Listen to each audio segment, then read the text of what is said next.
All right. So let me put it this way. So the rule is for every essentially in business, for every 1% increase in interest rates, you need your valuation is going to go down 15 to 20%. Wow.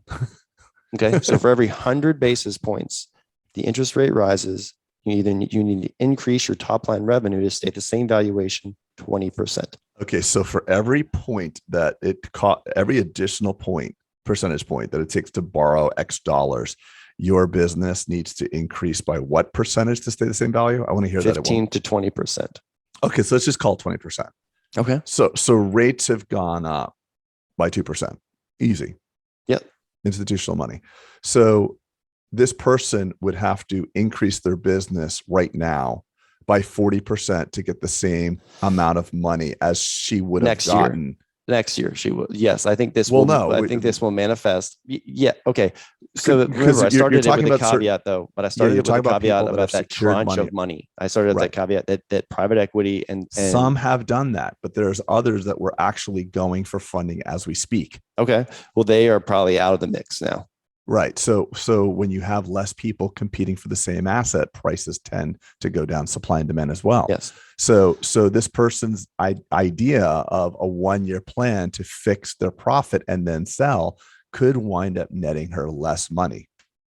Absolutely. And here's the other kicker with that, Craig. If they're not at a scale where EBITDA matters, meaning if you're a practice that's doing a million, 1.5 or Or a less, single doctor, if you're a or a single single doctor. doctor, like it's still going to be a traditional valuation, but Right. and because dentistry has that, so they're going to say, "Hey, doc, we'll give you 80%, we'll give you 85%, we'll give you 90%."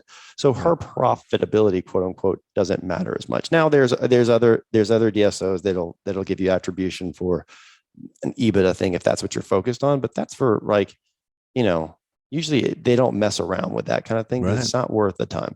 Let's just be And honest. also, It's let's talk about the idea that they're going to give you X percentage of your money up front, when, and you're let going me to have to clarify, not work. worth their time. Hold on, let me put a pin in that because that people could be offended by that. Where I'm going with that is the game. Their game is to roll up.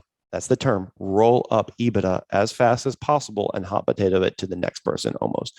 So it almost takes as much work for them to roll up $200,000 of EBITDA as it does $2 million of EBITDA. And if they're borrowing on leveraged money, right? If their money is borrowed, so then it's a game of how fast can I do this before the funds dry up.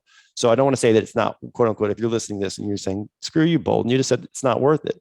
What I'm saying is that in the game of roll-ups, um, the game is to find unicorn practices that you can acquire that have large amounts of profitability from an EBITDA perspective, because the big boys play that game of EBITDA, not what's your top line. No one talks about top line. Matter of fact, no one gives a shit about top line in business.